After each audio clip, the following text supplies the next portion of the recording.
دنیا کے 8ویں عجوبے شاہراہ قراقرم کی چٹانوں پر کندہ ہزاروں برس قدیم نقش و نگار دیامیر بھاشا ڈیم تعمیر ہونے کی صورت میں پانی میں ڈوب جانے کے خطرے سے دوچار ہے۔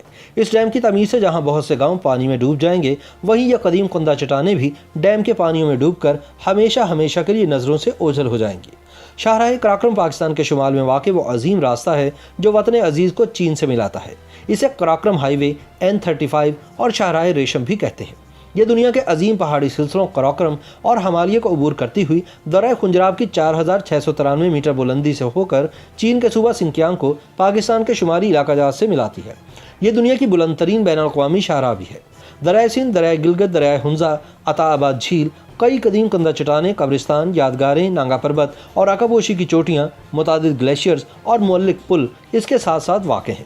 یوں یہ شاہراہ دنیا کے ان راستوں میں سے ایک ہے جن کی سیاسی، معاشرتی اور ثقافتی اہمیت انتہائی زیادہ ہے۔ شاہراہ قراقرم مشکل ترین پہاڑی علاقے میں بنائی گئی ہے، اس لیے اسے دنیا کا 8واں عجوبہ بھی کہتے ہیں۔ شاہراہ قراقرم پر چلاس کے سنگلاخ پہاڑوں پر منفرد نقوش اور زمانہ قدیم کی تحریروں سے آراستہ قدیم کندہ چٹانیں ہیں جو اس علاقے میں سڑک کے ساتھ ساتھ بکھری پڑی ہیں۔ خاص طور پر شتیال اور رائے کوٹ پل کے درمیان تقریباً 100 کلومیٹر کا علاقہ قدیم چٹانی نقش و نگاری کی ایک وسیع نمائش گاہ کی حیثیت رکھتا ہے، جہاں 5000 سے زائد چٹانیں ہزاروں نقش و نگار اور تحریروں سے آراستہ زمانہ قدیم سے انسانی ارتقاء کی داستان سناتی ہیں۔ ان چٹانوں پر کندہ نقوش اور تحریروں کا تعلق 9ویں صدی قبل از مسیح سے 16ویں صدی بعد از مسیح تک ہے۔ ان تصاویر میں ہم جانوروں، انسانوں، بدھ مت کے اسٹوپاز اور مہاتما بدھ کی شبیہوں کے علاوہ شکار کے مناظر بھی دیکھ سکتے ہیں۔ دریائے سندھ کا یہ بالائی علاقہ مختلف تہذیبوں کا گہوارہ رہا ہے۔ سیاح، حملہ آور، تاجر، دستکار سبھی مختلف ادوار میں اس افسانوی شاہراہ ریشم اور اس کے ذیلی راستوں سے اس علاقے میں داخل ہوتے رہے ہیں۔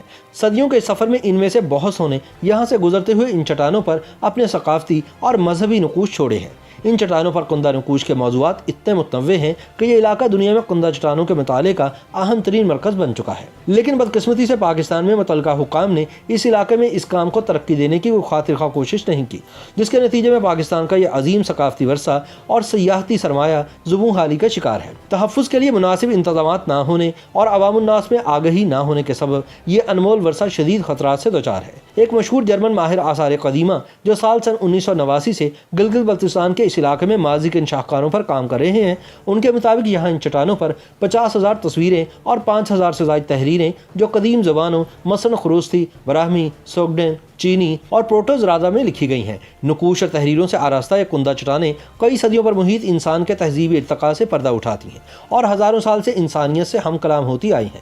ضرورت اس امر کی ہے کہ اس انمول تاریخی خزانے کو پوری دنیا اور آنے والی نسلوں کے لیے محفوظ کیا جائے۔ حکومت کو چاہیے کہ ان کندہ چٹانوں کو محفوظ کرنے اور مزید ٹوٹ پھوٹ کا شکار ہونے سے بچانے کے لیے ایک جامع منصوبہ مرتب کرے۔ اس سلسلے میں حکومت کو چاہیے کہ وہ یونیسکو جیسے عالمی اداروں سے رابطہ کرے اور دوست ممالک سے اس عظیم ورثے کی مالی اور فنی مدد کے لیے درخواست کرے۔ اگر یہ چٹانی نقش و نگار کا عجائب گھر قائم ہو گیا تو یہ ثقافتی ورثہ نہ صرف سیاحوں کی توجہ کا مرکز بنے گا بلکہ پائیدار سیاحت کے اصولوں پر عمل کرتے ہوئے علاقے کی معاشی ترقی کا باعث بھی ہوگا۔ ساتھ ہی ساتھ ان تمام محققین اور تاریخ دانوں کی توجہ کا محور بھی ہوگا جو گزشتہ صدیوں میں ہونے والے انسانی تہذیب کے مختلف مراحل کے ارتقاء کا مطالعہ کرنے میں بھرپور دلچسپی رکھتے ہیں۔